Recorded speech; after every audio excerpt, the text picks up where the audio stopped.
gọ́ngọ́ fẹ́ sọ kùtùkù fẹ́ wo lálà fẹ́ lù àkútú òwú tí ọkọ ò sì mọ̀. Ẹ wo gẹ́gẹ́ bí ọ̀rọ̀ tá à ń bá bọ̀ wọ́n níbi abároko tì ibẹ̀ là á fàbọ̀ sí lórí ọ̀rọ̀ Victoria àti Aaron pẹ̀lú Grant ìyẹn alàgàtà láàrin wọn. Ọ̀rọ̀ náà là ń bá bọ̀. Gẹ́gẹ́ bí a ṣe ń bá ọ̀rọ̀ yìí bọ̀, ìyàwó ṣojú ayé sí ọkọ kò jẹ́ kí ọkọ mọ̀ pé òun ń gbèrò àti pa àbí bóyá inú òun ò tiẹ̀ dùn tó yẹ pé ó ń ṣojú ayé. Ọkọ náà sì mọ̀, òun náà ń bá yàwó náà, ó ń bá gbogbo wọn jọ ń flow, wọ́n ń bá dáadáa lọ.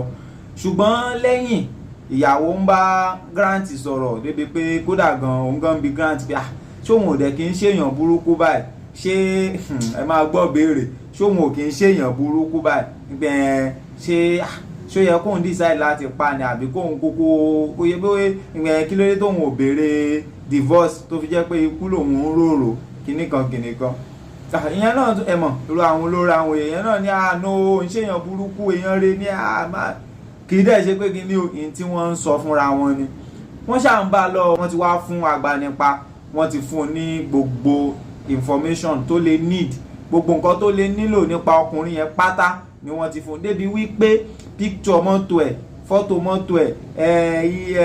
irú aṣọ tí ó wọ̀, ibi tí ó dé sí, hòtẹ́ẹ̀lì tó wà lọ́wọ́ gbogbo information ni wọ́n ti fún agbanipa débi wípé gan wọ́n tún wá lo find my app táwọn èèyàn máa ń lò débi pé ó lè fún ẹni, ó máa fúnyàn ní real time location.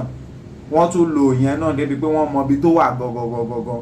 Wọ́n ṣáà fún agbanipa ẹ̀ ní gbogbo information yìí. Ìgbà tí wọ́n fún agbanipa ẹ̀ ní gbogbo information, ṣùgbọ́n bá a ṣe rí ni wípé ìyàwó tó ń ṣe Victoria òun máa send sí Grant ló ń bá agbanipa yẹn sọ̀rọ̀. Grant àti agbanipa ni wọ́n mọra wọn rí. Agbanipa yẹn mi rò pé ó ní nọ́mbà Victoria lọ́wọ́. Victoria àti Grant ni wọ́n jọ ń sọ̀rọ̀, Grant àti agbanipa ni wọ́n jọ ń sọ̀rọ̀. Wọ́n ṣàtò gbogbo ètò tó o débi pé bóyá wọ́n ti fowó ṣọwọ́ sí agbanipa, wọ́n ti ṣe gbogbo nǹkan tó yẹ kí wọ́n ṣe, gbogbo information tó nílò wọ́n ti fún un pé lónìí o gbọ́dọ̀ ṣe iṣẹ́ yẹn kí iṣẹ́ yẹn kó jẹ́ ṣíṣe. Ìgbà tí wọ́n ti ṣe gbogbo ẹ̀ tán tí wọ́n ti ń retí pé kí agbanipa kó ṣiṣẹ́ ọwọ́ ẹ̀, Grant bá retí remú, kò rí nǹkan kan, kò résì látọ̀dọ̀ agbanipa. Àkílódé asọ̀kòsọ̀sàn àròkò àròsàn, kí ló ṣẹlẹ̀? Grant ṣáà jókòó ó ń retí, ó fẹ́ tó pé. Àmọ́ kàyéfì tó wà ń bẹ tí ò yé wa, bọ́lá ń ṣe yọ Aaron gangan kò yé wa. Nítorí pé agbanipa yìí ìgbà tí wọ́n gbéṣẹ́ fún kò lóhun ò ṣe, ó tún sọ iye tó máa gbà débi pé wọ́n fún lówó, débi pé ó dẹ̀ gbà láti lọ ṣiṣẹ́ yẹn, ó dẹ̀ gba gbogbo information. Reason tí ò fi wá ṣiṣẹ́ yẹn ó ní kò yé wa. Bóyá wá gbowó yẹn ó sá lọ ni pé olórí ibú rẹ̀ ó wà lẹ́wọ̀n, ó fẹ́ mímì náà sẹ́wọ̀n bíi tiẹ̀, ajẹgbodò tiẹ̀ ń wẹ́ni rẹ̀ kúnra. Bóyá ó rò pé wọ́n fẹ́ sẹ́ẹ̀tì òun ọ̀pù ni o, bóyá ẹ̀mí ẹ̀ kàn wò pé wo má jẹ́ ń ṣiṣẹ́ ni o, bóyá ojú ọ̀nà ó rárìnra ni o, kókó nǹkan tó ṣẹlẹ̀ ò yé wa. Àṣà àti ẹ̀mọ́ bí tá agbanipa wà, agbanipa kan gbowó ó dẹ̀ disappear, àmọ́ bí tó wọ̀ lọ. Grant wá ń retí, ó fẹ́ dé, ó fẹ́ pè mí, ó fẹ́ ṣe.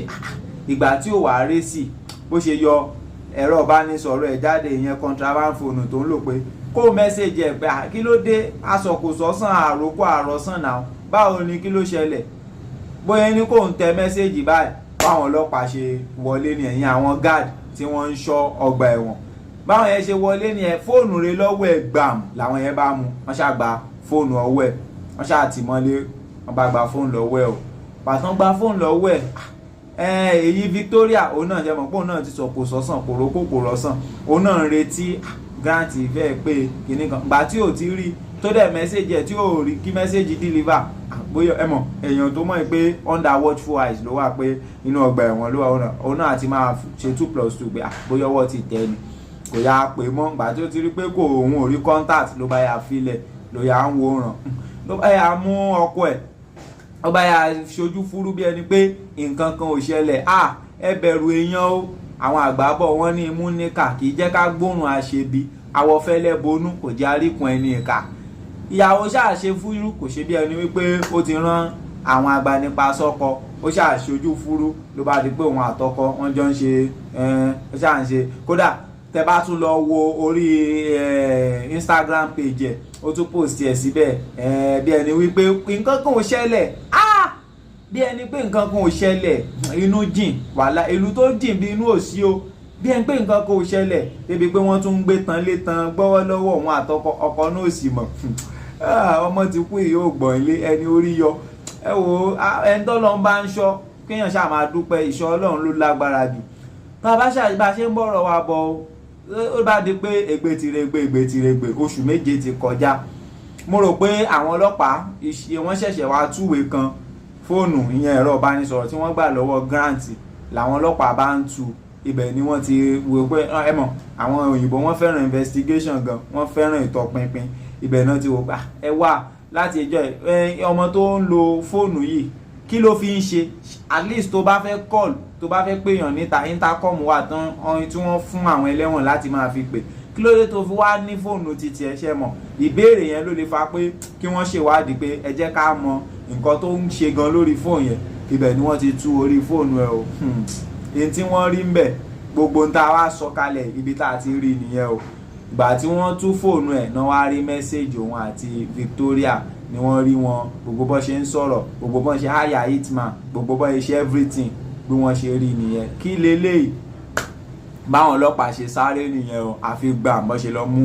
Victoria nìyẹn o báwọn ọlọ́pàá ṣe mú Victoria nìyẹn pé ìwọ a gbọ́dọ̀ tú díẹ̀ wọ a gbọ́dọ̀ yẹ̀ wọ a gbọ́dọ̀ mọ tó ń ṣẹlẹ̀ wọ́n ṣe lọ gbé Victoria ńlé nìyẹn o pàtí wọ́n ṣàgbé Victoria ńlé ṣá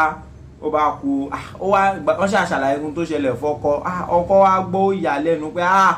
èèyàn nìka ìka ilé yan o imúmọ̀ nìka ẹni tèmi fi inú tán àṣẹ ní tó fẹ́ fi san fún mi rè ọkọ náà báyà kò ṣe méní kò ṣe méjì ló báyà file for divorce àbí kí ló tún kù àbí ẹni tó fẹ́ pààyàn téèyàn bá kúkú kúrò ní inú ayé ẹ̀ tí kò dáa ni ọkọ ṣáà file for divorce o ìyàwó báyìí ó ti wà ní gbàgà àwọn ọlọ́pàá ó dẹ̀ ti wà ní wọ́n ń ṣe ìwádìí tó kúnná àmọ́ ní bá a ṣe ń sọ̀rọ̀ ẹ̀ wọn tí ì dájọ́ fún wọn dẹ̀ tí ì lè pè ní criminal àti lè pè ní ọ̀daràn ẹni tá a sì lè pè ní báyìí ni pé ẹni àfúrásì torí gbogbo nǹkan tá a sọ ń pa èyí sìn allegedly ni wọ́n sọ pé kò tí ì di pé wọ́n convicted gangan so kò tí ì di ọ̀daràn so ẹni àfúrásì ni ó sì jẹ́ báyìí so kò jẹ́ bó ṣe jẹ́ lórí ìtàn yẹn ẹni tó ṣe àkójọpọ̀ ìtàn yìí tó sọ lédè Gẹ̀ẹ́sì tèmi náà fi wá mú wá fún yín òun ni Ray William Johnson shout out to him àwọn náà ni wọ́n ṣe gbogbo àwòrán yẹn pátápátá làwọn náà fi wò pé káwa náà máa mú wá lédè tẹ́ ẹ gbọ́ èdè tí ó yé yín lédè tiwantiwa kẹ́yìn náà mọ̀ pé mẹ́wàá ń ṣẹlẹ̀ o mẹ́wàá ń ṣẹlẹ̀ ọ̀dọ̀ wa nìkan kọ́ ní àwọn èèyàn tí ń ṣe